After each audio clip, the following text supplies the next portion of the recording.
Let's start our second lecture of the day, given by Chiara Paletta on integrable quantum circuits. Over to you. Okay. So let me start by thanking very much Shamik and also Nicolò, who is not here, for giving me the possibility to present this lecture. And I have to say, this is my first time in India, but I am enjoying very, very much. So thank you once more. So today I will discuss an introduction to quantum integrable circuit. And since probably the topic is new to many of you, I will start by, I have decided to divide the course into lectures to explain the different part of the title. So the first lecture will be an introduction to quantum integrability. So let me start by telling you that integrability is a very, very old field. But when we talk about a classical system and we say when is a classical system integrable, this is a question that has a very well-defined answer because it exists a theorem that is called the Liouville theorem. The Liouville theorem tells you that a system is integrable if you have a number of conserved quantity that is the same as the number of degree of freedom. For example, an example of classical integrable system is the Kepler problem. So what is the motion of a particle with a given mass that is subjected to a central potential? And this model is classically integrable because it can be shown that the conserved quantities are the angular momentum, then the angular momentum along one direction, and then also the energy. But when we discuss about quantum integrability, things start to be less and less precise. The reason is the following. There are many, many definitions of it, but they cannot be precise. I will give you a bit of a feeling of why. So all of these definitions have the following in common. So when we talk about quantum integrability, there is the following property that it exists an infinite amount of conserved quantities that commute. And I will define my model with the following Hamiltonian. Why this definition is not enough? Because if we have a quantum setting, like a quantum model, a quantum spin chain, and the model is governed by an Hamiltonian, I can always go in the basis of the eigenvectors. So in this case, I will have the Hamiltonian, which is diagonal with so many blocks, and then all of these blocks will commute among themselves. So this definition is not enough. We would need to add something else out of it. Then the field of integrability is really very broad. So let me tell that in the first lecture, so we have all the word of integrability. We will cover a small subset. I mean, the ratio is not accurate, which is the so-called Yang-Baxter integrable model. So in the first lecture, I will start from this. So I will start from a very, very simple example that is the Heisenberg model. We heard a little bit in previous lecture, for example, also from Nicolò, who was giving the Hamiltonian of this model. So I want to start from this model just to tell you what are the difficulties. So our aim will be to diagonalize an Hamiltonian. And by starting from this simple model, I will show you how an exact diagonalization would fail as soon as we go to system size big enough. And then I will make the connection between this model and a stochastic model. I will use this model to introduce a very basic concept of integrability, which are the Yang-Baxter equation, the R matrix, and the Lax operator. Just for you to get a bit of the feeling, what are these objects? So you can think about our system as a spin chain. So we work with one-dimensional system. Our world is one-dimensional, like this. And each side of this chain is a Hilbert space. We can have periodic and open boundary condition. Each of these is an Hilbert space, which for simplicity, let's take C2. So in each space, we can have spin-up or spin-down particles. And what does the context of the Yang-Baxter equation and R matrix? The R metric will basically tell you when some particles are scattering among this one-dimensional system, what happens to them. So in the first lecture, I will tell how, if the R metric satisfies some constraint, then the scattering is fully factorized. And then I will introduce some algebraic object called monodromy matrix, transfer matrix, Lax operator. So this first one will be very introductory. And I will make the connection between this more abstract object with the Heisenberg Hamiltonian, which is something that we are maybe more familiar to. Then after this, hopefully tomorrow, I will talk about integrable quantum circuit. So a quantum circuit will be a many-body operator that will describe the evolution. So you start from some initial state, you let it evolve, and it will have discrete time and space. In the second lecture, what I would like to do is to tell you when a quantum circuit is integrable. I will give a little spoiler. So a quantum circuit will be integrable if this condition is satisfied. But now, other than having the Hamiltonian, we will have our many-body operator that commute. And I will make strong connection with what we did today. So I will show how, using the transfer metric approach, you can get a quantum circuit to be integrable. Then I will, in the third class, we focus on open boundary condition. So other than this, we will have this system. And then you can understand what happens to the scatter of particles, because now particles can scatter to the bulk, but they can also scatter to the two boundaries. So you don't only have the R matrix, but you have another object that is called K matrix. The reason why it is called K, because you can think about this as a wall, and then particles scatter, and this will be a K, also like this. So you will have two extra equations that are called reflection algebra that describe the right and left scattering among wall. And in this case, I hope I can focus on one specific stochastic model and tell you how integrability will help to calculate the steady state of this model. Then in the last bit, but I mean, let's see how time goes, how much we can cover. I will focus on the algebraic Bethe ansatz. So the algebraic Bethe ansatz is an important concept because, as I hope it will be clear after the lecture of today, it's hard to diagonalize exactly metrics. So this algebraic Bethe ansatz is an analytical way to get more information about the spectrum. So we are all very used with the harmonic oscillator. So we know that we have to define a ground state. We have to define some creation operator that create excitation.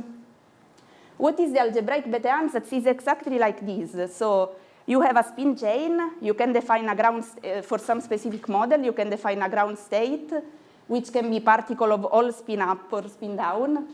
Then some of the equations that I give today give you the commutation relation. So among these commutation relation, you can define some operator that are creation operator. And in this way, you define excited state, in the same way as you do for the harmonic oscillator. Things are not super simple, but if you think about this analogy, then it's very easy to get the connection between them. And then I will give you some summary. So I brought some of the reference. The first lecture of today is highly based on this reference by Rafael Nepomeci. This is archive number. It is called a spin chain primer. I really recommend, like this is for the level of master and starting PhD student, but it's really good if you are not familiar with the formalism of, for example, tensor multiplication. It's really, really explicit. Then those are some lectures which were given by Ana Retore in a school in Santiago de Compostela. And is an introduction to classical and quantum integrability. So I used part of it also for the lecture of today, but I recommend because it has also some part on classical if you're not familiar too. And then the title of the course, and from the second lecture onward, it will be based on quantum integrable circuit. So I will strongly use this reference that is by Mathieu Vanica, Leonard Zadnik, and Tomasz Prosen is a PRL of 2018, where they give this important connection between integrable quantum, between quantum circuit and integrability. And the last bit, which I didn't finish to write, is by Vanica alone. This will be about quantum circuit with both open and periodic boundary condition. So it is a nuclear physics B 929 2018 298 329. But you can find all of them also in archive. Okay, so this will be the plan of this course. If there are no questions, we can start. I have a question. Yeah. So classical integrability, so then you define this, you identify these integrals of motion which are in involution with one another, etc. This I, Ij, etc. Exactly. So what is the problem in using that definition for quantum integrability? If I just replace the person bracket by the commutator? The problem will be that if you only require that condition just by replacing Poisson bracket with commutator, then the condition that you have is the one that I brought there. But then suppose you have a spin chain defined over, I don't know, 5 spin. Then you can give rise of 5 conserved quantities, which will be Hamiltonian, and then some higher conserved quantities. But if I have the Hamiltonian itself, I can always go in the basis of the eigenvector basis. And then I can say that all of the entries will be my conserved quantities. And this will commute. But then it means that all quantum models have that property, which is not good. So on top of that, we will need to add some constraint of the locality of the conserved quantities. Yeah, thank you. Yeah, it's a very important point. So just to clarify, you were telling that this H commutator, this thing, so to see whether the model is integrable or not, we have to resolve all the symmetries and go to a symmetry resolve sector. So I will, this is just to give you a sketch, but I will use this property many times. So maybe you can ask me again this question at the end of the lecture, and we can see if it's more clarified. But thank you. Okay, if there are no other questions, let's start. So the model of today is this Heisenberg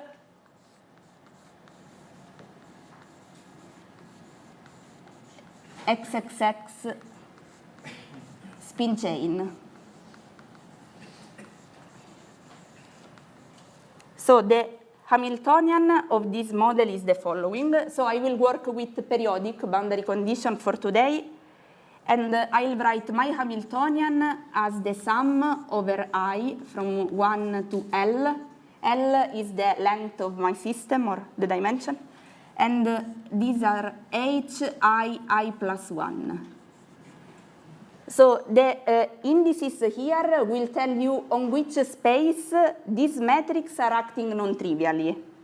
So this Hamiltonian will be an object that is living in this Hilbert space, C2 to the power L. So maybe this is trivial for some of you, but if you are not familiar with it, what this means, we have many C2, L times, and then if I have H12, it means that is acting non-trivially only on these two, and so on. So let's write explicitly the Hamiltonian for this model, I plus 1. I will use this notation, so, okay, J over 4, J is a parameter, and we have x1, x2, y1, y2, z1, z2, minus identity. So these x, y, and z are the Pauli matrices, and the model is called XXX spin chain because the coefficient in front of the XX, YY, ZZ term are 1. There are generalization of this model. For example, you can have XXZ if in front of this term you will add another one. Or you can have also x, y, z if you have 3 different parameters. All of these models are integrable, but they will have different symmetries. Yeah. Are the like chains identified? This length? Is it just like you have put some conditions or I am using periodic boundary conditions, so HL1, HL, L plus 1 will be equal to HL1 for now. Are those should be like I plus 1 or 1? Which one, sorry? This x1, x2. I'm sorry, yeah. Thank you. So, okay, so let's write 1, 2 here, and then, yeah, you can change these 1 and 2 will be I and I plus 1. Sorry. What is END, sir? What is? END. Sorry, yeah, this is an endomorphism, so I'm, yeah. So this Hamiltonian lives in this space, yeah. Okay. So this one we can also write in this form as J over 4 sigma tensor sigma. So I am putting now all the Pauli matrices in a vectors minus identity. And you can write also explicitly as a matrix as J over 2. It will have all like 0 in the first row, then 0, 0, 0, but there will be 4 non-zero elements, which are 1, 1, minus 1, minus 1.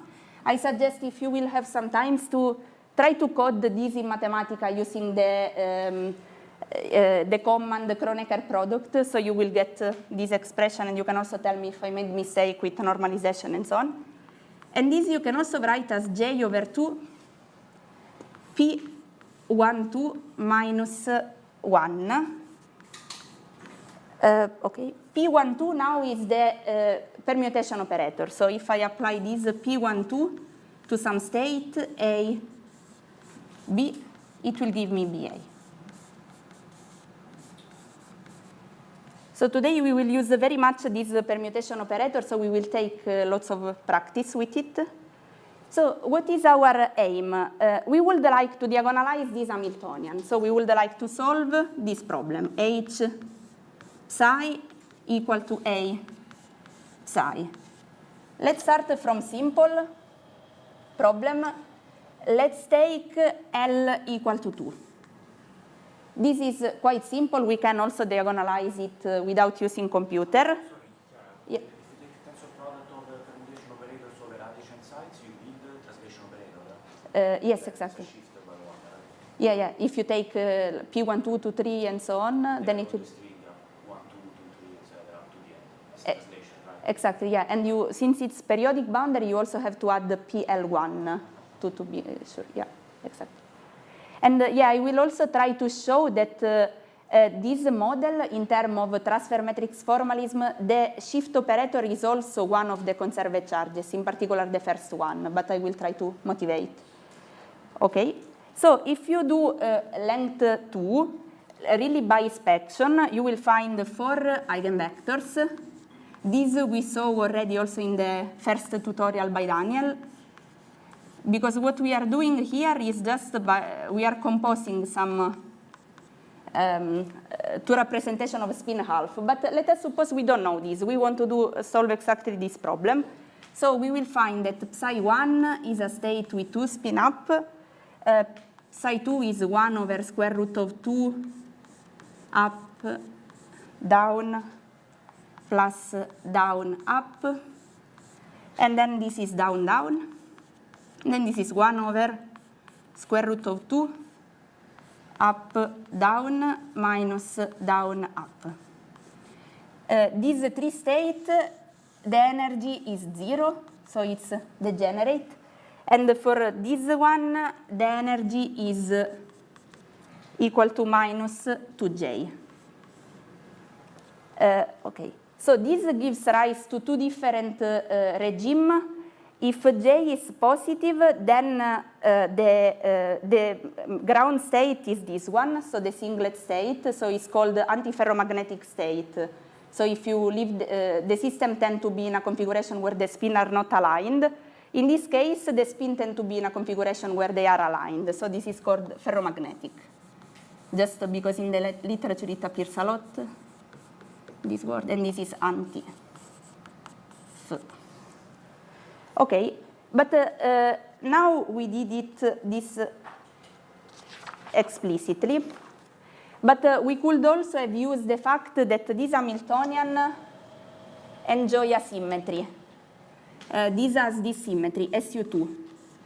So the full Hamiltonian will commute with this operator, S dot equal to 0, where now this S dot, for example, for L equal to 2 will be equal to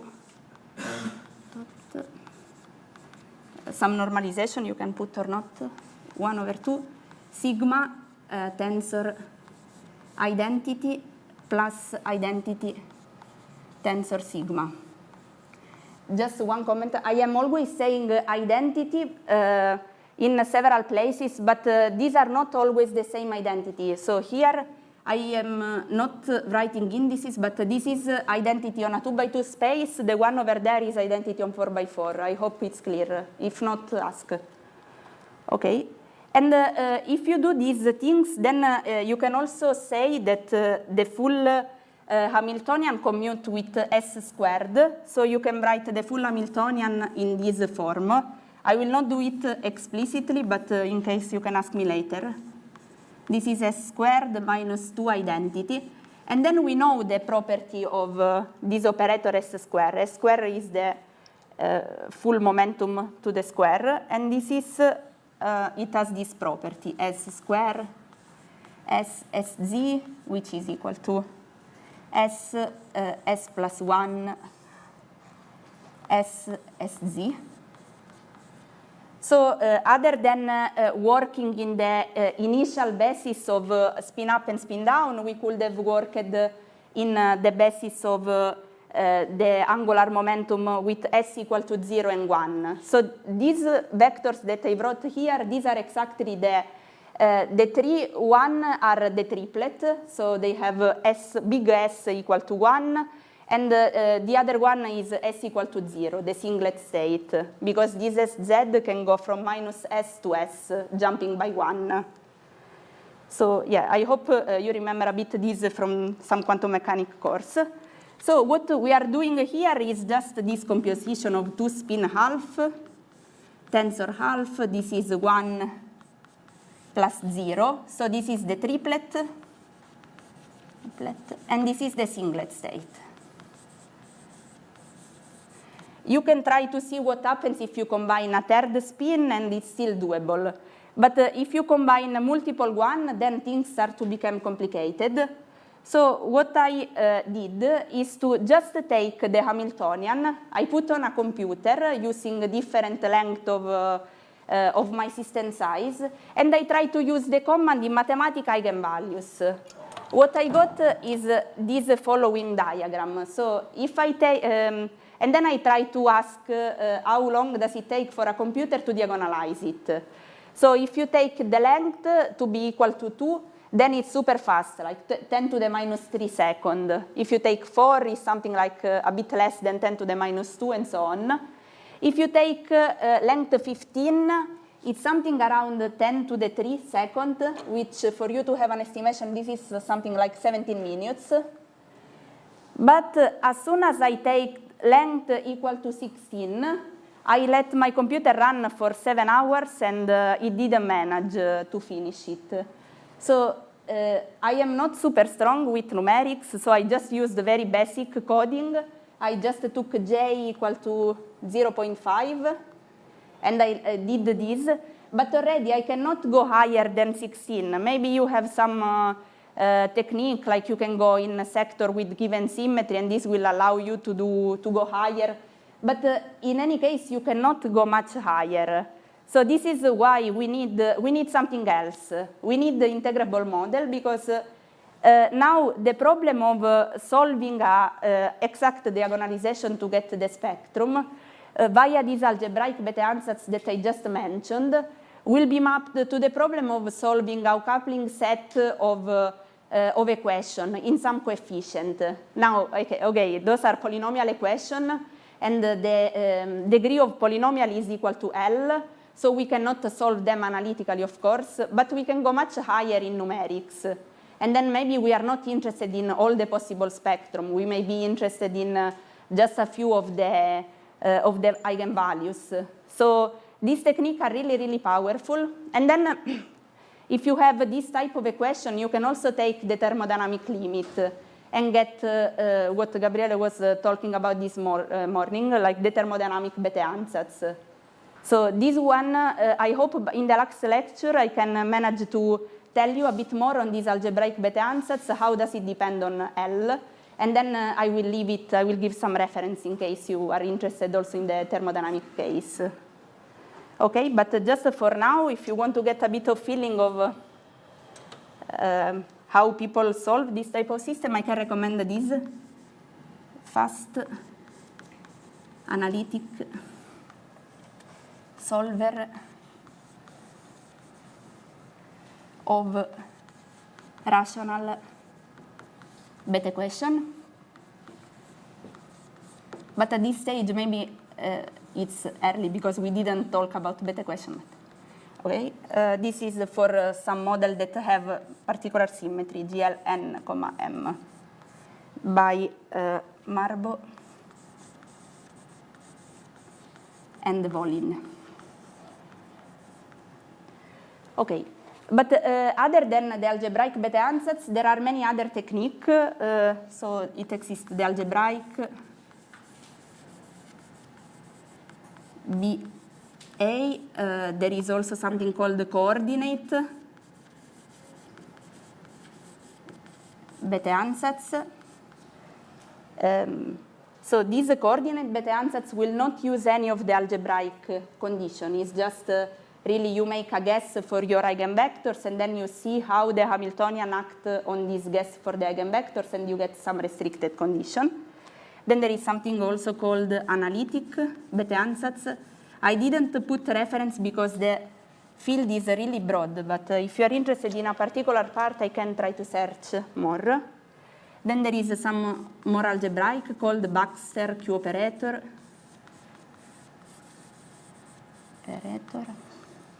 And then there is something also called the quantum spectral curve.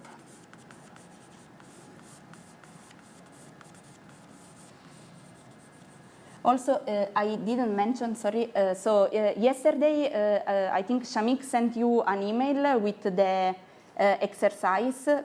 So this afternoon there will be a tutorial given by Laura on this exercise. They will be based on the, so some problem which we don't manage to solve, I will point it out where they are in the exercise page, and then it will be solved in the afternoon. Okay.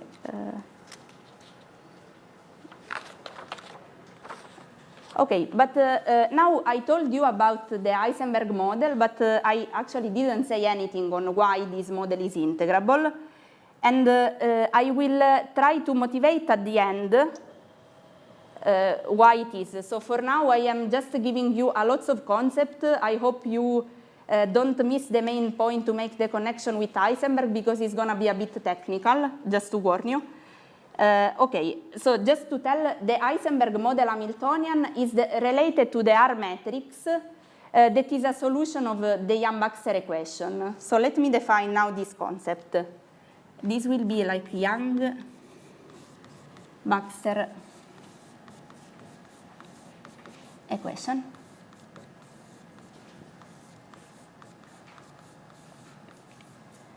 Okay, so for this we need an operator called R matrix.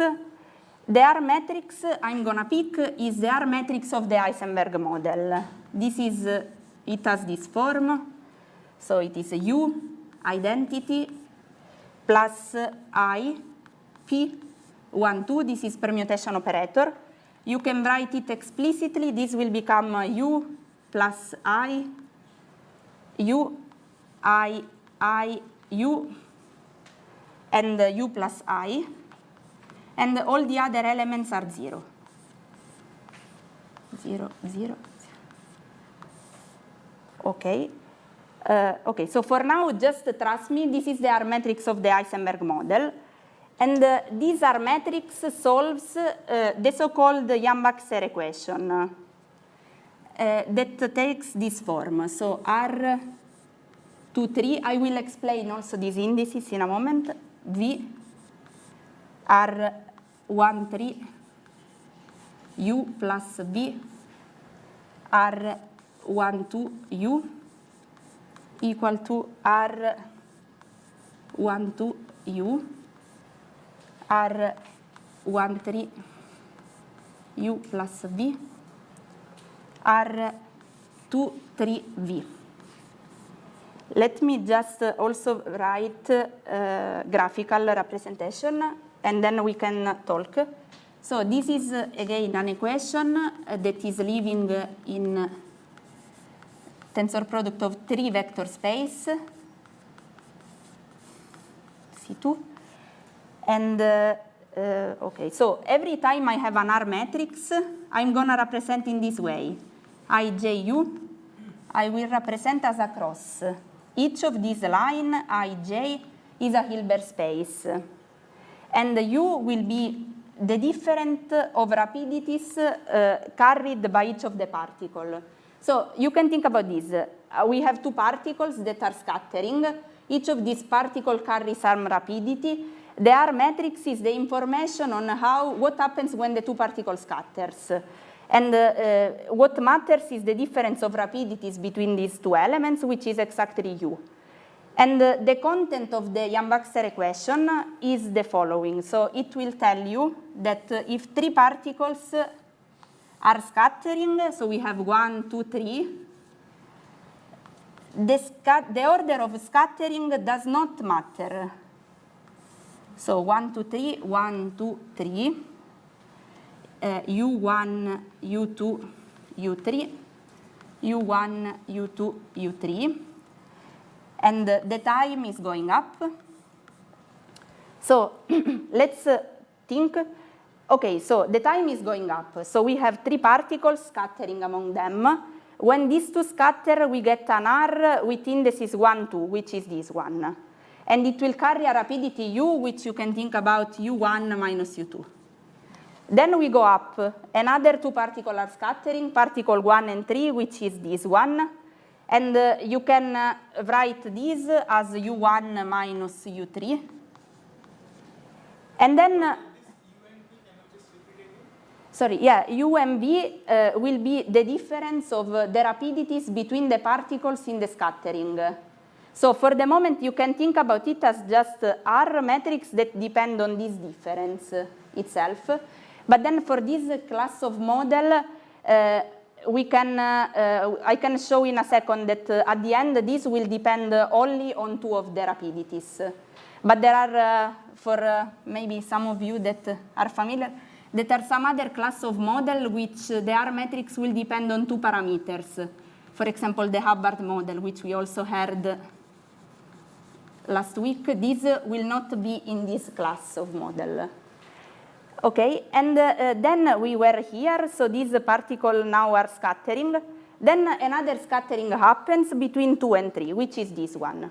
And this, on the right side, it refers to this diagram. So basically, we can represent this as a blob, and then we have 3 particles into 3 particles scattering. Like in spin systems, like what to mean by particles? Yeah, thanks for the question. So particle maybe is not the appropriate name. We can call it like quasi-particle. You can think about, so ground state will be state with all spin up. Then we flip one of the spin, and then we take a linear combination of all these cases. So you can think about this as one magnon state will be sum over E kj, and this will be all spin up and one down in the j position. So when I say particle, I mean like collective excitation. Thank you, that's important. Basically then, like this, this collision means basically this, where there is a spin flip is there and 2 of those spin flips are marching or something. Exactly, yes. And it can be shown that if you take the 2 Magnon state, it's very clear in the picture of the coordinate beta ansatz that you can write the 2 Magnon state as a plane wave, so you will have e to the ik p1 plus e to the ik2 p2, and then there will be the second term which has a coefficient which is r, or is called S matrix, and then the particular scattering. So, yeah, thank you. Okay. So whether the ferromagnetic state will be the ground state or not, that depends on the J coupling, right? So in the beta answers, the ground state is all up or all down, so you Okay, so I was cheating. I mean, when I say the algebraic beta ansatz is like the harmonic oscillator, in simple case, it is. For example, this model has SU2 symmetry, so the ground state is all spin up or all spin down. But already, if you try to do algebraic beta ansatz of the XYZ model, things start to get complicated because it does not have SU2 symmetry. So the all up is not a good ground state. But there are some resolution to this problem. But for now, let's stick with the model where the ground state can be defined easily. if you add a magnetic field in the Z direction, then it's fine. Because It's still okay. ferromagnetic is, Yeah, exactly. Yeah, because this will still preserve the U1 symmetry of the model.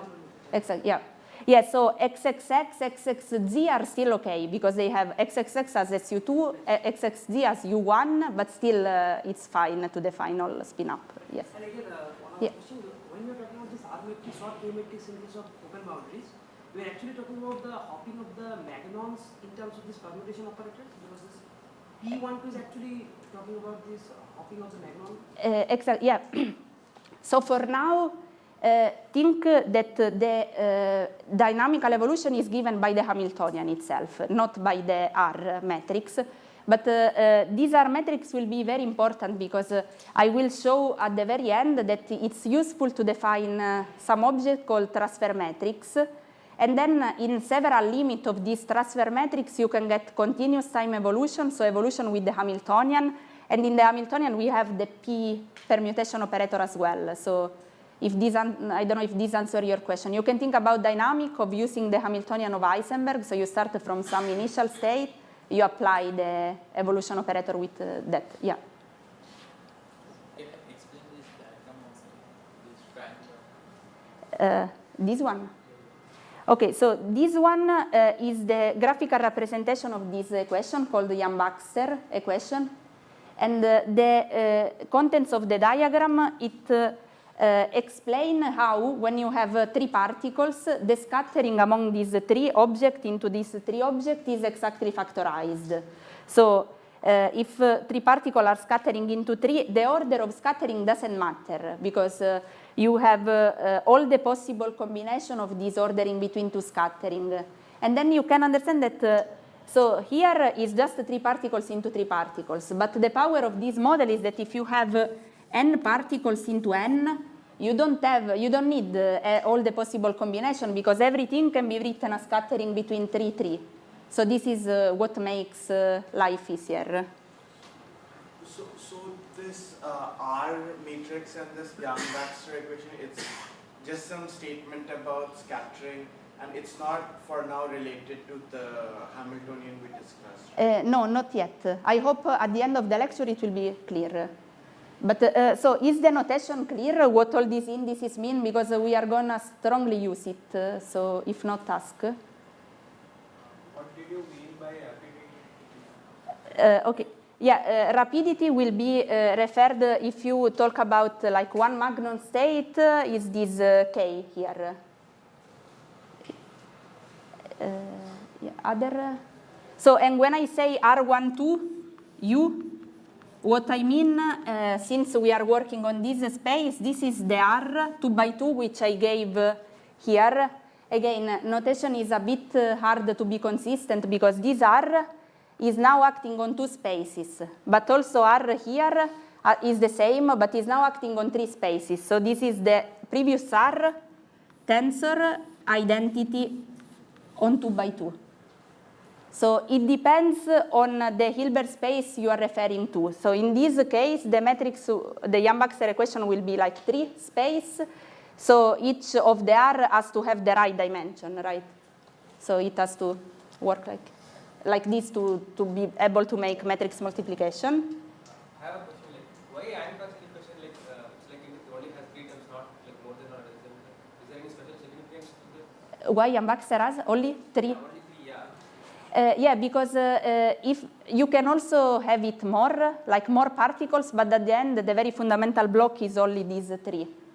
I will not attempt to write it because for sure I will make mistake, but if you try to write scattering between 4 into 4 particles, then at the end, this is what, this is enough to guarantee that the scattering is factorized.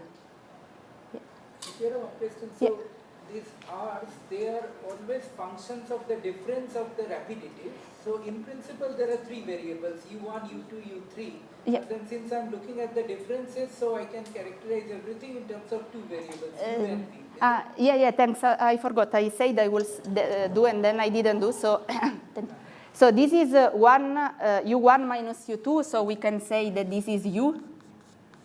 Then I'm calling this one U2 minus U3, I'm calling it V. And then this one you can do U2 plus U2. And this will be like U plus V. Yeah. So you said 3 is the minimum block, but 2 could also be a minimum block, no? Yeah, 2, but then what can happen is or they don't scatter or they scatter. And if they scatter, they will be defined with one of the objects. So you don't, if it's only 2, you don't need to have, there is no advantage of having factorization property, right? Because it's only 2, you can solve the problem exactly. That you can decompose multi-body scattering in terms of the 2 body only. So you need Yeah. 3 using this. Exactly, yeah, thank you. And what is that last line? Sorry, that the last line? So here I just brought this to clarify this notation because these are metrics. If we will do it explicitly, this will be now an object, an 8 by 8 matrix. So this R is a 4 by 4, and this is a 2 by 2. Yeah. Okay. But now this Yang-Baxter equation is a field of research which has been really, really active in many, many years. And it seems a very innocent equation because, come on, it's just a factorizing property. But if you try to solve it, then it's going to be very complicated because you have the equation, which are some metrics. The entries of these metrics are some function that depend on some of the parameter. So if you want to solve it, it's quite hard. And people have done several different things. So during the literature, for example, people were interested in R metrics that have some particular symmetry. And this will restrict the ansatz on your R, and then you can use the Yang-Baxter constraint to fix the remaining freedom. But there are also some other approach to solve the Yang-Baxter equation, and I hope in some of the lecture or maybe in the second tutorial, I can give you a possible way to find the solution of a new integrable model, but by starting from the Hamiltonian. So this is like an active field of research, and it's also much simpler than solving the Yang-Baxter equation by itself, but I can tell you more later. And in this method, I will also try, like in the tutorial, to present an analytical approach to answer the question if a given Hamiltonian is Yang-Baxter integrable or not. So we can also talk in the coming days if any of you have an Hamiltonian that has this structure that I wrote there, so that the Hamiltonian, I will write it again, that the Hamiltonian can be written as sum of local term. We can discuss if this Hamiltonian here belong or not to an integrable model, but this is another story. So let's say, okay, this is the Yang-Baxter equation. Now, if we know a solution of the Yang-Baxter equation is given up there, so maybe for fun, you can try to see that R matrix that I gave is really a solution. You can either do it analytically if you like it very much to work with permutation operator, or you can do in a few seconds in a computer. But this equation has a lot of freedom. In particular, let's write what are the freedom. And then in the tutorial, Laura will try to motivate why this is freedom. Yeah. So this R matrix construction doesn't Yeah, so these are metrics. I am now taking this as a definition of integrability. Yeah, this is an important point. So, because integrability, I mentioned that for quantum case is not very well defined, is given if you have a commutation between an Hamiltonian and many conserved quantities. But a subclass of this integrable model are called the Yang-Baxter model. And these models so I'm saying that a model is Yang-Baxter integrable if it exists an R matrix that satisfies that property. And I will try to say that this fact that the R matrix exists and it satisfies this property will also be the reason of why we have these infinitely many conserved quantities. Okay, so the transformation that we can do are the following. So if we have an R matrix, solution of Yang-Baxter equation, then you can take the R U and transform with alpha U R U, where now alpha is a scalar, so this is a normalization. Or you can do a local basis transformation. So you can change basis transformation. So R U goes to A1, A2. These A are now 2 by 2 matrix. R1, 2, U, A1 minus 1, A2 minus 1. So just for curiosity, here we are focusing on Hilbert space C2, but there exists a model defined on higher dimensional Hilbert space. But for simplicity, let's take this. And then you can also do another transformation that is a twist.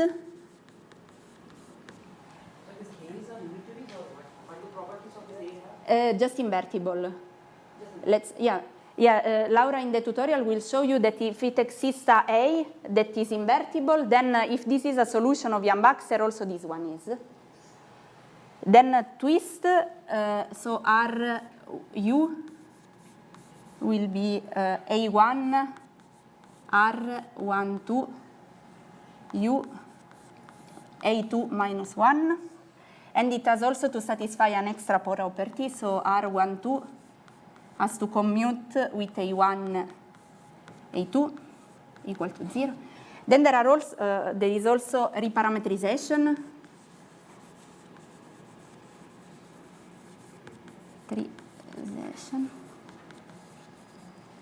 RU goes to R G of U, where G of U is a linear function. Linear. There are also some other transformations, some discrete. By local basis transformation, do you mean something related to Yes, similarity? like you can think about, so RU is a solution of the Yang-Baxter equation. You can, for example, go to another basis. And this A, because this is local, right? This is just acting on one space, and this is acting on the other space. So you can think about the initial Hamiltonian. This transformation will be that on each of the Hilbert space, I am applying this similarity transformation. And there are also some other transformations that are discrete. So maybe you can try, there won't be time to write, but you can try yourself that if an R matrix is a solution of the Yang-Baxter equation, also the transpose is a solution. Or if you take R, also this is a solution, P, R, P. So I'm just swapping two spaces. But for now, since we don't need, I will not write all these property. So let's take the R matrix as it is. Now, why I gave all this transformation? Because I just want to tell that integrable models are very general. So you may be interested in two different things. For example, you may be interested in unitary dynamics,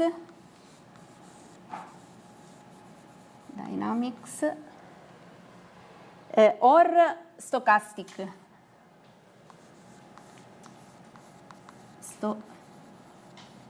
stochastic dynamics.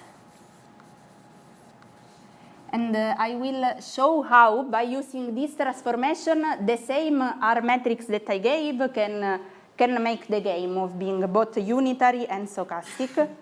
So for unitary, what we want to do is to have the following. So R tilde U, R dagger, U is equal to identity. And you can, yeah. Just one question. So this R matrix solution, whatever you have written down, so how am I to read them? Should I interpret it like this, that if R, for example, 1, it says that if RU is a solution, then so is alpha U RU. Exactly, yes. That's a way to interpret it. Yeah.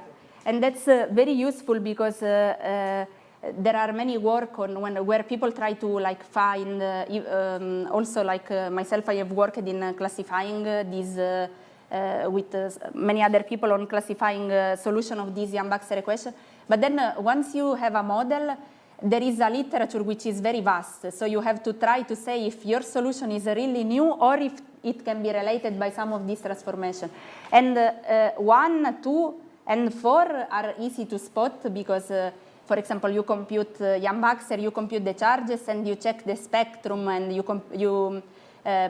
compare the degeneracies with the degeneracies of known model. But 3 is very tricky to spot because this twist transformation will change your spectrum, so it can change also the symmetry. So claiming that a model is new is always very risky because there may be some, this also happened to us, that there may be some people that work very much on one model and they know a lot of property and then at the end is related. So it's always, the statement is always, one has to be careful. Yeah. So how does this formalism get modified if I, let's say, add second year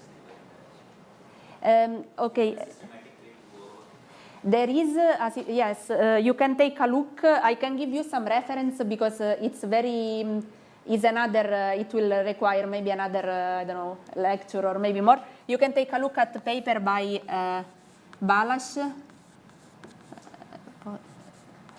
Postguy. He defined the so-called medium range interacting model in interaction. I don't remember exactly the title, but you can take a look at a work by him and Thomas Gombor. Tell me if you don't find, I can help. Okay. And yeah, okay, they exist some model where there have some generalization of the R matrix which now are acting on 3 spin, and then you can make all the game. Or another way you can think about it, suppose you have an interaction range 3 or 4. I can always say, okay, this is my interaction 4. On some given Hilbert space, I am going to glue this space like this and consider this. So this is a nearest neighbor model. If you use this picture in your mind, then you can define all the algebraic structure in the similar format because everything reconduct to nearest neighbor. But things are much more complicated because your Hilbert space is glued over to initial space. But yes, they exist. So unitary dynamics, you can try that the following metrics are tilde U equal to permutation plus IU identity divided by 1 plus IU. This is unitary, and what we did is just we took our initial R, we did a renormalization by a minus I, and we did a reparametrization by sending U to minus U of our initial model. So I am now using 1 and 4 from the Heisenberg R to get some unitary evolution, and then you can check that this is unitary, so this is okay. Or we can also get stochastic dynamics. So now I have to do a bit of a deviation. So let me, are there questions? The question is one single question, right? The last one, Sorry, yeah. This one? Exactly. This is like a new definition of an R matrix. The equal fraction minus I R. Sorry, this one is the new R tilde, U, is this one. Where Transformation, the properties that you are satisfying. Ah, it's 3 different. Yeah, sorry. So the transformation are two. I did normalization 1 and 4. So normalization and 4. And then you can show that from the initial one, then you get this one. Maybe normalization, there is something else, sorry, because we didn't have denominator. So 1 plus IU. Okay, yeah, but we can, this is not very important, but just a renormalization will make it unitary. And, okay, the other, yeah. What are the dimensions of RU? This one? No, the first equation. Which one? In this board? Yeah, this one. Which? This one? Below R matrix you have written R matrix solution of YDT. So the first equation is RU, right? So R metrics are 4 by 4 because we work with the space C2. Alpha U is just a scalar function, so it's just a function. Or you can also renormalize by a number, but also by a function of U. It won't change it. So all the R are 2 by 2, and all the R are 4 by 4, A is 2 by 2. So A1 and A2 are 2 by 2. A is 2 by, yes, so. Appropriate tensor products with I. Yeah, so A1 is an A 2 by 2, tensor, identity 2 by 2. A2 is identity, tensor this. This, yeah. So the alpha can be like any algebraic function, or has any. Alpha U can be any function, yes. Yeah. A has to be invertible. So here there's something, so the unitary dynamics, so I want an article that satisfies the first equation. Exactly. So what I do is that I take that R, which is a solution of the Young-Baxter equation, and then I do this transformation. Yeah, exactly. Yeah. So why you have done two transformations, or only one suffices? Sorry, one second. So I have done. Okay, this is the same as the last two equations are the same. I mean, they're equivalent. Yeah, but maybe I should not write this because this is probably not correct. So there has to be some yeah, a normalization factor. Yes. Yeah. Yeah. So the local inverse transformation can be bigger, right? Let's say spin one particular. Exactly. Yeah. So in that case, R matrix can be bigger than 4 also. Yes. So yeah, our matrix can have as this dimension in general, Cn times Cn. So there exists a Hilbert integrable model where the R matrix is bigger. Yes. Yeah. And another question is like, so let's say I have interaction like this, that 1 is connected to 3, 2 is connected to 4. It's like interaction is not nearest neighbor but next to nearest neighbor. So in that case also can these things be done? I would have to think a little bit how, but we can discuss later. Yeah, because in some case it can fall into this class of model. In some other case it cannot. So one has to think a bit. Yeah. So does the permutation operation also provide that P square is identity? Sorry. P square is identity. The permutation operator square. P square is identity. Yes. So wouldn't that suffice to say that this R is always unitary, or you need this transformation? You need, because when you take the dagger, because R is not just a permutation, right? There is also identity there. Is U identity plus IP. So when you take dagger, IP becomes, but yes, you can try to prove this, and yeah, you have to use that P square is 1. Yeah. Okay, but you can also have, okay, let me do this. I will for a moment skip this stochastic dynamics because I think it's more important to give you the feeling on how to connect the transfer matrix approach with the Heisenberg Hamiltonian that I wrote, so I'm gonna skip this. But just to say that there are some transformations which allow you to bring the R matrix here to a stochastic dynamics of this SEP. This is a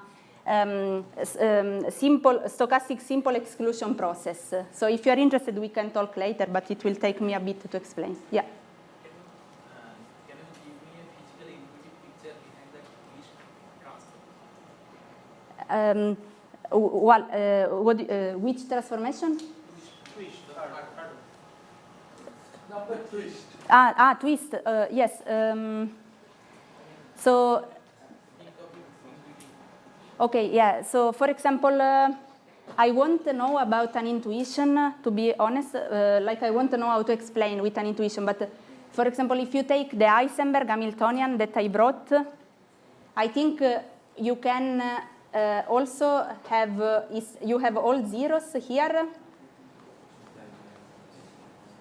0, 0, 0, and then it was something 1, 1, minus 1, minus 1. I believe with a twist, you can bring these two elements to be something else, and this will still be integrable. If there is time, in one of the tutorial, I will show you how to construct an integrable Hamiltonian, and then I will use explicitly all the transformation to bring to the Hamiltonian of the x-axis spin chain. So, but the twist is also, it can break the symmetry of your model because it can change the spectrum. Yeah. There is no condition on A? So for the 2, there is no condition, just invertible. For the twist, it has to satisfy this property. Laura will show in the tutorial that if you don't use this, then this one is not enough to guarantee solution of Yang-Baxter. There is no something like being determinant 1. Bing? I don't know, determinant 1. Determinant 1 of this, no, there is not such condition. Yeah.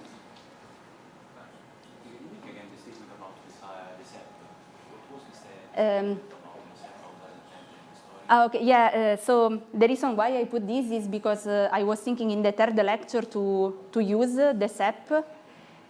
So it can be shown. I won't have the time to do it today, but I can try another lecture, or in case I can show in a separate part. Because the separate generator can be seen as an XX by using this transformation, it can be shown that the SEP model is also the SEP model is also a solution of the Yang-Baxter equation, and by using the transformation is exactly the XXX model. It's a very like interesting statement because also like the exactly, yeah. Also, for example, the ASEP model, but I won't give details. So ASEP model maps to XXZ spin chains. Also, that one is integrable. The inhomogeneity parameter of XXZ play the role that the ASEP, the probability jumps to right and left with different values. Okay, but let me continue if there are no extra points. So, like, what do you mean by stochastic? Okay, yeah, this I leave it. I won't have the time to explain it in this lecture, and I'm not fully sure I will need. So for now, just take it as a possibility that you can also generate integrable model that have stochastic dynamics, but I won't give details now. Yeah. Let's just let me introduce another concept. So for now, I was talking about the R matrix.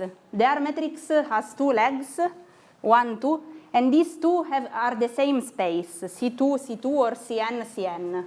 But more generally, and this is also, it can be used for this medium range model that you were asking, or for many other things, there is another concept called Lax operator. The Lax operator has now two indices, 0 and j, u, and satisfy some extra relation. So this Lax operator acts on two spaces. This one is called physical space for reason that will be clear, and this one is called auxiliary. Okay. Now, for example, you can decide to take the auxiliary, maybe. I'm not sure. Okay. These two spaces can be also, you can also have two spaces that are the same, and this will be R 0j of u minus I over 2. Let me just write and I will explain. Alpha j, beta j, gamma, delta. Okay. So in general, the space can be different, but you can make a choice for that these two spaces are the same, and then the Lax operator becomes exactly equal to the R matrix. And but if you take it different, you have you don't just have the Yang-Baxter equation, but you have a generalization of it that is called RLL relation. This is important for the algebraic beta ansatz. This is why I will write it. So this is the following, R0, 0 prime, and then I will give with picture, U minus V, L0J, U, L0 prime J, V, equal to L0 prime J, V, L0 J, U, R 0, 0 prime U minus V. And now this object lives in more complicated space because it lives in endomorphism of W, tensor W, tensor V. So now this V is the same space as we had for the R matrix. You can think about it as C2. This W can be arbitrary Hilbert space, but for simplicity, you can also take it to be C2, but you can also take other things. And you also have a representation of this, so like a graphical representation. This is L, is this one, but now we have to use a different colors. Is the orange visible? Yeah. All right. So this will be the different space. So this is 0 and this is J. And what is now the RLL is this. So, and you can try to convince yourself in the same way as we did for the Yang-Baxter. So this is zack, zack, zack. But now we have 0, 0 prime J, 0, 0 prime J, and the zeros are orange. So this one is orange, this one is orange, this one is orange, this one is orange. Okay, and you can read again, as we did before, from this you can read this equation. But why do we need this Lax operator? Because this will be very important now to define the monodromy matrix. Monodromy matrix. Chiara, Yeah. L is just the generalization of R to a higher dimensional space, or is there something more? So we are changing now only one of the two spaces. So then it is basically R, but accepting that the dimension is different. Yes, depend on the case, because so you can depend also on what you want to do. For example, if you take Heisenberg model, you can do the algebraic beta ansatz by taking these two spaces to be exactly the same. But this fact that you can change the dimensionality of one of the two spaces has been very important because, for example, the group of Tomasz, Prosen, they discovered that if you change this representation of the auxiliary space, you don't only have local conserved quantities, but you have what is called quasi-local charges, which come by changing this dimensionality, which will be different from the question that Rupa asked before, if we can take C3, C3. So that one will change the R itself. Here we are only changing one of the space. Yeah. What will those alpha beta commodities in terms of Yes, so this I didn't specify. So those alpha, beta, gamma, delta, if I take the space to be exactly the same, then those are 2 by 2 matrix. So this is alpha, this is beta, gamma, and delta are 4 by 4. But in this way, you can think about the physical space is giving the structure 2 by 2, and each of the matrix, each of the alphas will be a matrix living on this other space. So if we change the representation, it can be also a bigger matrix. Okay.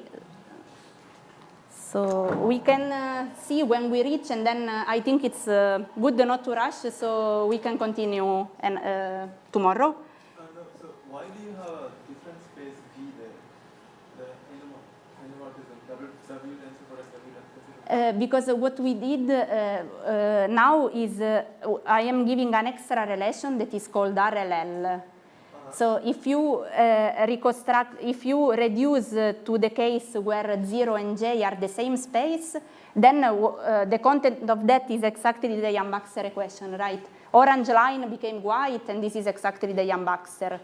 But I'm saying that there is something more. You can change one of the two spaces and still have another equation which is not Yang-Baxter, but is called RLL relation. And I will strongly use it now to construct conserved quantities. Yeah, so for this RLL, as you mentioned, this alpha J's, beta J's, these are rectangles, right, in general? These are quadratic. No, these matrices are rectangular in general. They need not to be square because you are taking this O is different than J, the physical. No, it's also, so one of the two spaces is giving the fact that the matrix is 2 by 2. So if you will take the other space to be C3, then alpha will be a 3 by 3 matrix. So in total, the full lux will be a 6 by 6. I can clarify later, but let me just give the monodromy and transfer, because otherwise we cannot do exercise with Laura in the afternoon. And then we can discuss in lunch or in the afternoon.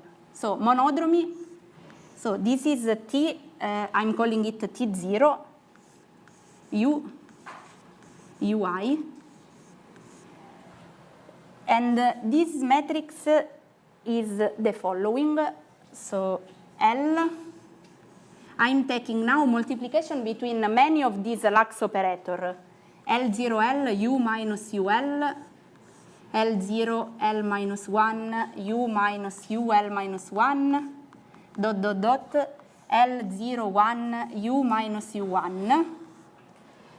And okay, so what is this? I will use this tensor notation that Dario was telling us last week. So the monodromy matrix can be described in this way. So this is 1, 2. I will tell you in a moment. 1, 2, L minus 1, L. And this has different color. So what I am doing now is take the lux operator and make it act on, so each of these cross is one lux. This is the space 0, so this is lux 0, 1, 0, 2, and so on up to 0L. And something that I would like you to pay attention are these coefficients, because this will be very useful when we discuss about quantum circuits. Okay, so this monodromy matrix, can someone tell in which space this is acting now? Sorry? Yeah, good. So this will act on physically on C2 to the L, and then there will be an extra one, which is the orange line, C2 only. Okay. And you can construct the transfer matrix also with the R, right? Because this is more general, but if you restrict 0 space to be the same as the physical, then the L operator is exactly the R matrix. And here notation is a bit, I mean, L, I hope this is the lux and this is the length of spin chain, cannot really help it. I mean, I was thinking to call it N, but then there is number of particles, which is also N, so, but this is a small L, so it should be fine. And there is another relation satisfied by this monodromy, that is this one. So if you use the RLL multiple times, and this is, will be done in the tutorial, it can be shown that R 0, 0 prime, U minus V, T 0, U, UI, T 0 prime, V, UI is equal to T 0 prime, V, UI, T0, U, UI, R 0, 0 prime, U minus V. And you can represent also this one graphically in this way. So please stay with me. Those are many definitions, but the story, I hope it will make consistent story.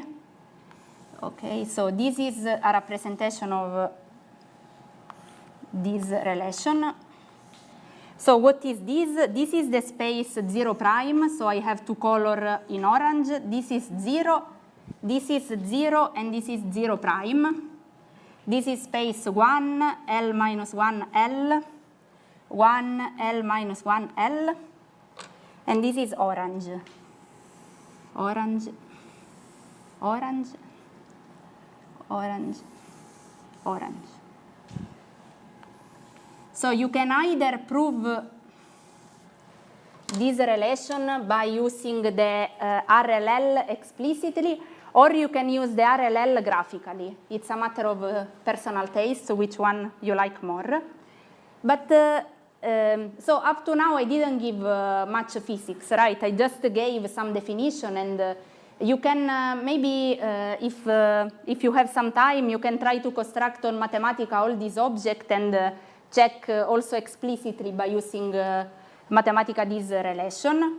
But now we really need very much this one. This is called RTT. And we really need this to define, yeah. This construction, which are Thank you, yes. So this one, crossing of every two lines with the same color is an R, because they have the same space. So this is R. And each of these lines here is a lux. But when this lower line, 0 prime, cross one of these, this is L 0 prime L. But the upper part is L 0 L. Exactly, yeah, yeah. Yes, and this is R 0 0 prime. So now if you are still with me, we can take now the monodromy matrix and take the graphical representation which I gave here and do this operation. So does someone remember if I do? It's a bit different notation. So what happens if I am doing this now? So if I draw this one, do you know which kind of operation is that? Yeah, good. So I am tracing over the auxiliary space because we want a physical object, right? We want the charges. I have made a very long deviation, but we still want the charges. We want Hamiltonian. So we get this Hamiltonian if we construct this transfer matrix X T of U UI equal to the trace over the auxiliary space of the monodromy T0 U UI. And now this is living only in the physical space, so in V to the power L, or maybe I can write as C2 to the power L. Okay, and we can represent it as the one there by closing the lines. But now this is the important point, because this transfer matrix now satisfy the following property. So it satisfies the property that if you take TU, UI, and you commute with TV, UI, this one is equal to 0. From here is not obvious to see, but you will see in the exercise part 1, 3. Yeah, in the exercise, Laura will show it explicitly for length 2, and then you can see how this story generalizes. But now, okay, I gave you many definitions, but this now is the main protagonist of the lecture of today. Why? Because all the metrics that enters in the game, the entries are always analytical function in these U, V parameters that we have, UI. There are no poles, so we can really take this as a matrix and expand it. And in the expansion, these will be our conserved quantities. Because, there is a little bit of a subtlety, because with periodic boundary condition, we want the charge to be local. So instead of expanding T of U, I will expand the log of T. And it will be clear later on the reason. UI. Log of TV, but I can, since those are analytical, I can take any function I want. VUI equal to 0. And if I now, okay, I will erase this one. You can think about some question in case.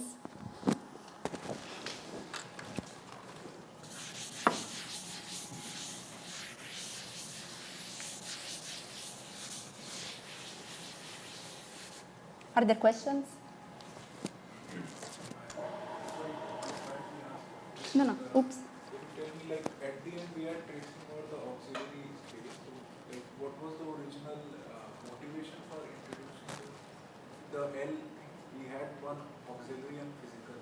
All we care about the physical ones. Exactly. Yeah. But we introduced those zero things, the auxiliary thing. Why was it easier? Yeah, so we actually really need the auxiliary to be able to make this commutator. So each T of U, so the way to see this commutator is that you write explicitly T as the trace over 0, and then in the other case you trace over another auxiliary space. So the auxiliary space is the object that is the object that helps you to apply this train rule over there. So if the auxiliary space was not there, I won't being able to commute object. So the auxiliary, I really need to apply this one. And this will tell me that the two objects commute. I didn't do it explicitly, but you will see it in the tutorial, and if it's not clear, we can talk more. Yeah. So does this horizontal axis have any dimension of scale in this diagram representations? Which axis? So in the previous scattering cross study I made, it's a time that goes vertical. Yeah, so in this case I am considering it over there just for graphical reason. There is no special thing. You can also represent it vertically if you wish. You can rotate by 90 degrees. Yeah, but thanks. Okay, so in the just remaining few minutes, I will just tell you how to get out the charges, and then tomorrow we can continue more, because these concepts are now really super important to get the quantum circuit. Otherwise, we won't be able to make the construction. So Chiara, coming back to the question that was asked, so the 0, it doesn't really signify any physical thing, right? I mean, because the other ones that you use to define the R matrix, There we have the sense of scattering and so on. But the zero, it doesn't mean anything, right? At the moment, no. Yes. No. Yeah. And I believe by the end of the course, probably also it will not mean much, because we will work always in the fundamental representation. So we will always choose the two spaces to be the same. But I just want to give a bit of a hint. By changing these, it will change also the type of charges that you can construct it out. So even if here is not visible, but it plays an important role. And yeah. So the zero, does it have to be the lattice? Because you seem to be representing the lattice, the ring by zero. Does it have to be that, or it could be anything else? It could be anything. It could be also like a bosonic space, so infinite dimensional space. So it can be really, really different from the physical one. Yeah. Okay. And here, okay, so we reached that point that the two transfer metrics commute. Let's just take this very simple case where all the ui are equal to 0. So we only have, in the relation, we only have two parameters, u and v. And I would like to take log of t du and expand it as a sum over different operator, which for now I will call it q. q2 u square over 2 q3 plus many. So this will be, okay, so the number of them will be equal to L. You cannot have more to be linearly independent. But the important part is that now if we write the log of t in this form, you can plug it back into the commutation relation. And what you get is that qi, qj is equal to 0.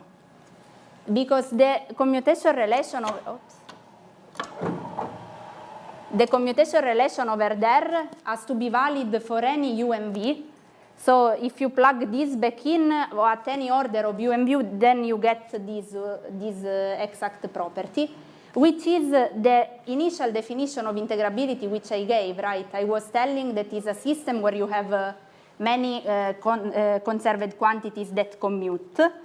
And among all these operator, the second one, Q2, is exactly equal to my Hamiltonian.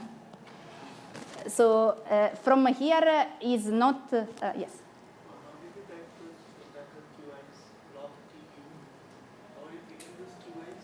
So Qi at this level are just like the coefficient in my expansion. Yeah. At this level, it's not really clear what they are. But let me see. And you stopped at Q3 because okay. Yes. Yeah, so now, like, since the time is over, I will not have the time to derive this term. But I will just tell you that this Q1 is the term that Gabriele mentioned at the very beginning. This is the translational operator. So because we have a spin chain with periodic boundary condition, so we need to have translational invariant. In other words, it doesn't mean when you start your origin of the spin chain because it's periodic. This Q2 can be shown to be the Hamiltonian, in particular the Hamiltonian of Heisenberg. So if I take the transfer matrix with the R matrix given here, I will end up with the Hamiltonian of the Heisenberg model. So this is exactly the point why I was telling you at the very beginning that the R matrix here is the R matrix of Heisenberg. And all the other charges, Q3, Q4, I won't be able to give you like a physical meaning of them, but they are there and they commute among them. And furthermore, if the R matrix has a property, I will motivate this in the next lecture, but if the R matrix has this property that is called regularity, so in one point it reduced to the permutation operator, then all the charges Qi can be written as a sum over densities Qi. I'm taking the sum now over J, just to confuse you. So this is from 1 to L. And the range where this charge act is from J plus 1, J plus I minus 1, I think. So the second charge, for example, will be the sum of operator acting on 2 consecutive sides, which is the Hamiltonian. Q3 can be written as a sum of densities acting over 3 consecutive sides, Q4 over 4, and so on. So, basically denotes some generalized conserved charge. Sorry? Some generalized conserved charge, QR. QI, yeah, those are some higher conserved charges. Okay, so, I mean, so does that mean there are infinite number of conserved charges? Exactly, yeah. So this means that if you have an R matrix, now I gave you an example of only one R matrix, that is the Heisenberg. You can take this object, do all the construction that we did, like monodromy matrix, transfer matrix. You take the logarithmic derivative, right? Because I didn't write, but here Qi is the derivative, the derivative over u of I minus 1 of log of tu. So you construct tu, you take log derivative, and then you have a model with infinitely many conserved charges. So this is where the two things that I said at the beginning and later on, they will merge. So the definition of having an integrable model as a model with infinitely many conserved charges is there, but we need something else. In particular, for this set of model, we need our charges to be local. So it's always the case that if you have an R matrix, then you have infinitely many conserved charges. The other reverse way is not always true. For example, there exists some long-range model where you have charges, but I'm not sure about the algebraic construction behind them. So, but it's true that if you have R matrix, as we saw today, if you have R matrix, then you can always have infinitely many conserved quantities. And in the tutorial, also Laura will show you how this Q2 can be written as a sum of nearest neighbor object, so as your Hamiltonian. And in particular, in the tutorial, you will see that this is exactly permutation times the derivative of R prime u, and then you take u to be equal to 0. So you can maybe play this game. You take the R matrix here, you multiply by permutation, you derivate for u. With respect to u, you send u to 0, and you will get the Heisenberg model Hamiltonian up to some term. So you will get Heisenberg plus beta times identity. I can always add identity to my Hamiltonian because it will, the commutation relation will still hold. And with this, I stop here for today. Yeah. So for like open boundary condition, like what will be the Q1 if there is not like schism chart? For open. Yeah, for Q1. Open boundary condition story will be different because the transfer matrix will be more complicated because you have scattering between particles and also scattering between boundaries. So for open boundaries, the Q2, for example, will be one term in the site 1, then you will have one term in the site L, and then you will have some other sum of term in the bulk. So the bulk part will still be there, but since the boundary have open boundary condition, then there will be 2 extra terms. So for every QH, there will be the boundary terms. Yeah, so this will be Q2. If you take Q3, then I mean, I'm not fully sure. I will guess that this B get expanded over 2 sites, but this can be derived analytically. I don't remember how they look. Yeah. I have 2 questions. Firstly, you said that if we have Qi and Qj a big number of them and they're local, then we'll have this integrable system. But then the Q1 has only the sums on one side and 2 has on 2 sides. Yeah. Like that, if we go for very high QLs, then they won't be local, right? They will be local, but with a range of action bigger and bigger. So suppose if your system size is 5, if you take the 6th derivative, then you will get some wrapping term because you have this from 1 to 5, but then the next charge does not have space to live in this space. So it will overlap with some of the other space, and it won't be independent with the previous one. But so if you are interested in a model that has Q6, then you have to take Hilbert space larger than that. Also, one more question was this Q2 becomes the Hamiltonian, but if we are given some Hamiltonian, do we know what kind of T we should use so that we get this Q2? Yeah, thank you. So the correspondence is really one-to-one. So if I have time in the second tutorial, I will tell you how. But it's really like a one-to-one correspondence, and just if you want to look it up in the meanwhile, what you have to look is some equation called Sutherland equation. This is a first order differential equation that you use the Hamiltonian as an input, and then you get out the R matrix. Yeah, no worries. Yeah. So you have a question?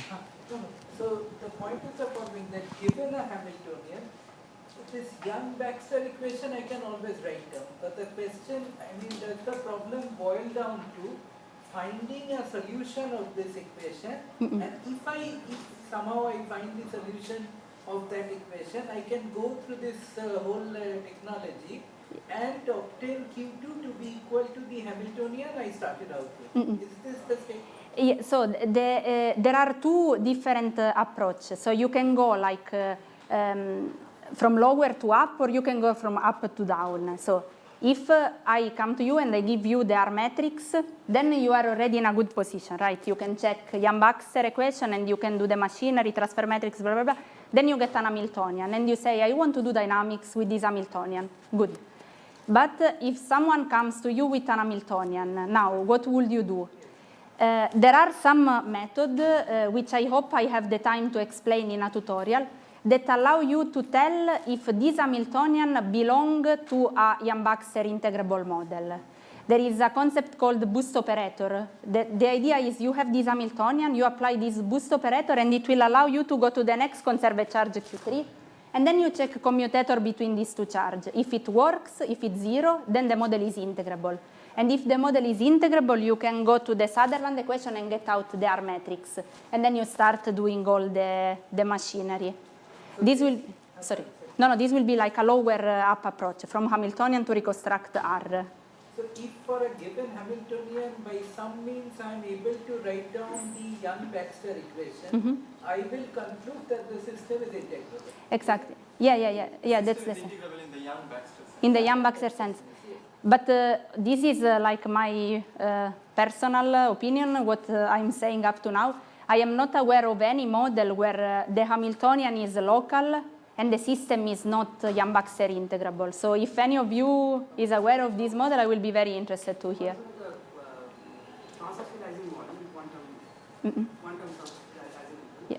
And there you have free Farmani integral, not Young-Baxter.